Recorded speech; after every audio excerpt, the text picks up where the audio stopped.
Hello friends, मैं हूं मलिहा और 1950s में पूरी दुनिया के साइंसदान एलियंस को ढूंढने या इनकी मौजूदगी को डिटेक्ट करने के लिए शदीद कोशिशें कर रहे थे और अमेरिका का एरिया 51 जुबान ज़द-ए-आम था।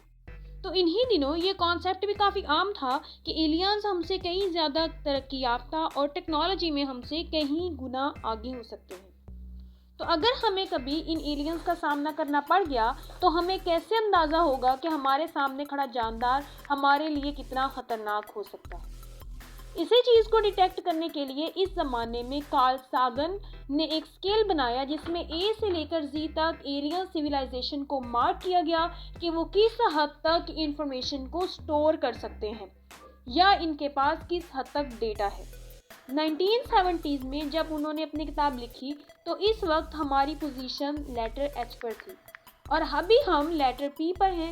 इस वक्त हम बहुत तेज़ी से आगे वाले लेटर्स की तरफ बढ़ रहे हैं क्योंकि स्टोरेज डिवाइसेस और कंप्यूटर डेटा की एवोल्यूशन की वजह से अर्थ का डेटा बहुत तेज़ी से इंक्रीज हो रहा है और ये एस्टिमेट किया जाता है कि 2025 तक अर्थ का टोटल डेटा 173 ज़ीटाबाइट को हिट कर लेगा।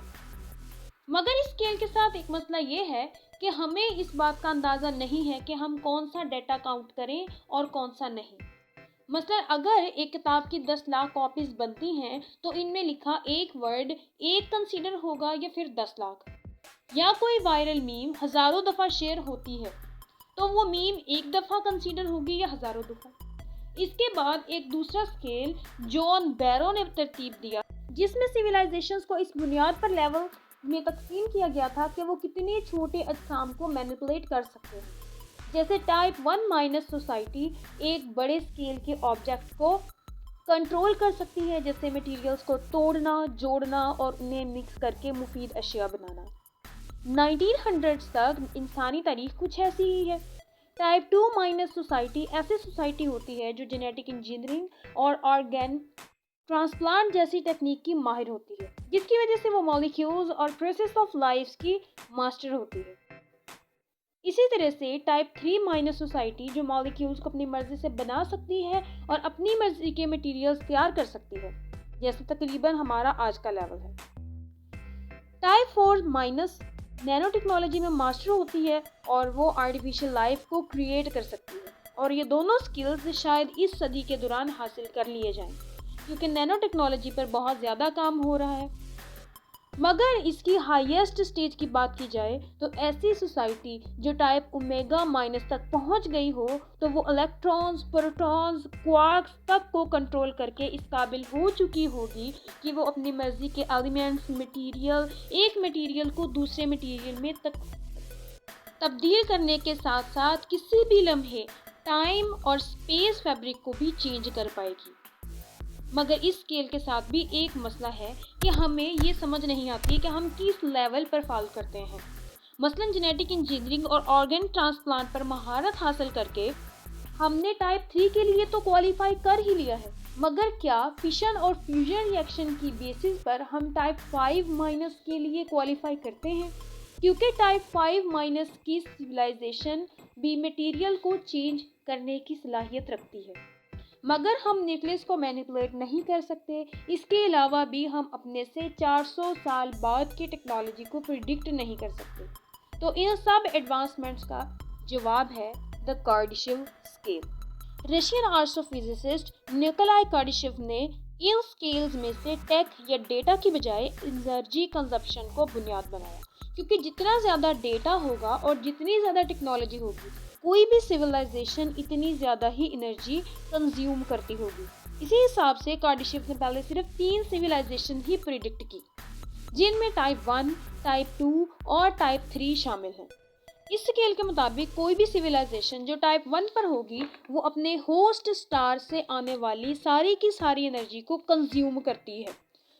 अगर हम अपनी पोजीशन को इस स्केल पर देखना चाहें तो ये स्केल दूसरे स्केल्स की तरह हमारा दिल भी नहीं रखता, बल्कि असल में हमें हमारी औकात याद दिला देता है।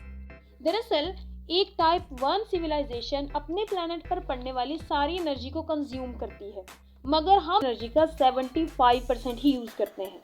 तो हमारा हाथ टाइप 1 तक भी नहीं पहुंचा, बल्कि अभी हम 0.73 पर ही हैं। और मफरूज़े के मुताबिक हमारे सोलर पैनल के इस्तेमाल में इजाफा हमें टाइप 1 तक पहुंचने में मदद कर सकता है।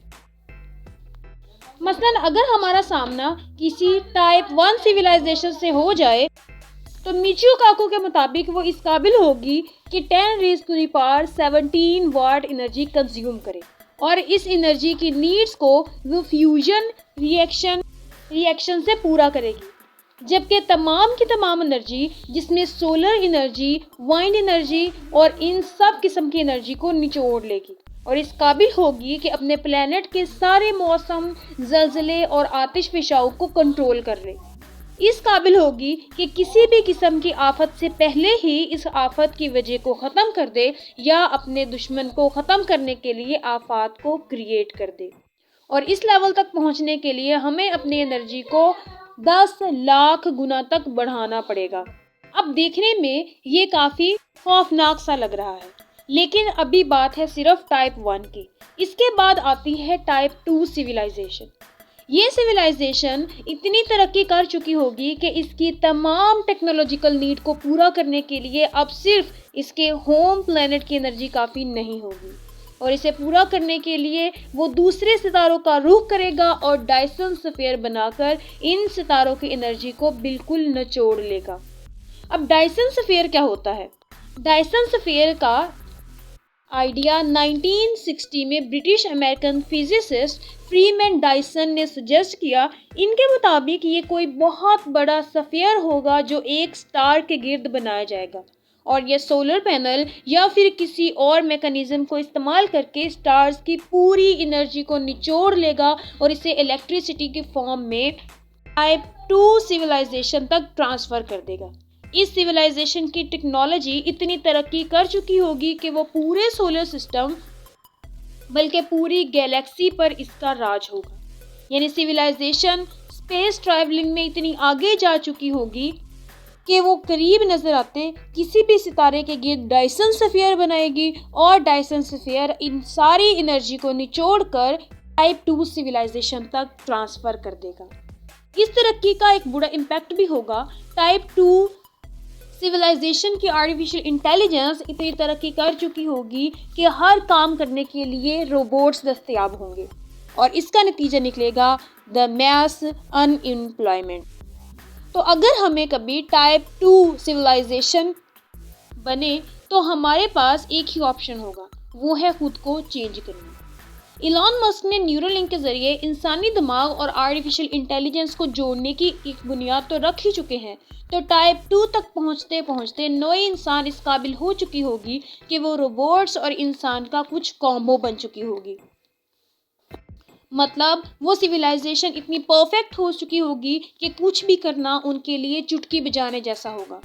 गैलेक्सी पर इनका कंट्रोल होगा। अगर एक चांद जितना बड़ा एस्टेरॉयड ज़मीन की तरफ आता है तो ये इस काबिल होंगे कि इस मिनटों में इसे वेपराइज कर दें या फिर अपनी ज़मीन को ही अपनी जगह से डिस्प्लेस कर दें, या फिर अगर ज़मीन को डिस्प्लेस नहीं करना चाहते तो इतनी काबिलियत रखते होंगे कि जुपिटर साइज़ के ऑब्जेक्ट को मूव करा सकें।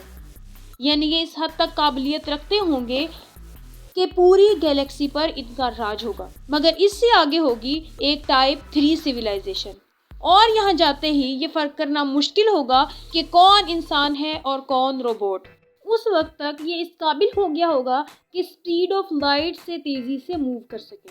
तो इसके लिए इसे अपने जिस्म को खैरबाद कहना होगा, क्योंकि ये गोश्त स्पीड ऑफ लाइट से ज़्यादा स्पीड बर्दाश्त ही नहीं कर पाएगा।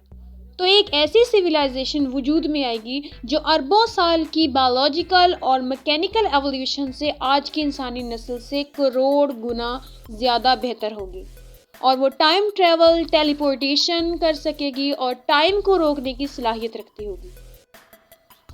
पूरे गैलेक्सी में मौजूद तमाम एनर्जी सोर्सेज पर इनका कब्जा होगा। हर सितारे के इर्द डायसन स्फीयर बनाकर इसकी एनर्जी निचोड़कर इसे इस्तेमाल करने के साथ साथ वो इस काबिल होंगे कि किसी भी सितारे की आबो हवा को कंट्रोल करके इसे रहने के काबिल बना सके। गैलेक्सी के अंदर ही दूसरे सितारों पर जाना इतना होगा जैसे एक मुल्क से दूसरे मुल्क जाना। मगर क्या सबूत है कि अब जब हम 0.73 पॉइंट पर खड़े चींटी की रफ्तार से आगे बढ़ रहे हैं तो कोई और सिविलाइजेशन तरक्की करके टाइप 2 या टाइप 3 सिविलाइजेशन नहीं बन चुकी होगी। कोई और सिविलाइजेशन हमारी नज़रों से ऊझल रहकर हमें ऑब्जर्व नहीं कर रही होगी। फिजिसिस्ट और फ्यूचरिस्ट मिचेल काकू के मुताबिक अगर इंसान अपनी एनर्जी कंजप्शन को सालाना 3% तक बढ़ाए तो अगले 100 से 200 साल तक हम सिर्फ टाइप 1 तक ही पहुंच पाएंगे, जबकि टाइप 2 तक पहुंचने के लिए हमें कुछ हजार साल और टाइप 3 का खिताब पाने के लिए 1 लाख से 10 लाख साल तक का इंतज़ार करना पड़ेगा, और वो भी तब अगर इतने सालों तक हम से अगले लेवल की किसी सिविलाइजेशन ने अपनी एनर्जी नीड्स को पूरा करने के लिए हमारा खात्मा ना कर दिया तो। और क्या आप जानते हैं कि निकोलाई कार्डाशिव ने तो स्केल पर सिर्फ टाइप 3 तक ही सिविलाइजेशन मुतारफ कराई थी, मगर ये स्केल इतना कारआमद हुआ कि बाद में साइंटिस्ट ने यही टाइप 6, 7 और 5 को भी लिस्ट कर दिया। और अगर टाइप 3 सिविलाइजेशन ही इतनी ज़्यादा एडवांस्ड है कि वो पूरी गैलेक्सी पर कंट्रोल कर सकती है, तो टाइप 7 तक जाते जाते उसकी काबिलियत का क्या अंदाज़ा होगा। इसी को हम किसी और वीडियो में डिस्कस करेंगे। अभी के लिए इतना ही। अगर इस वीडियो से आपको कुछ भी नया जानने को सीखा तो जाते जाते एक लाइक ज़रूर करके जाना।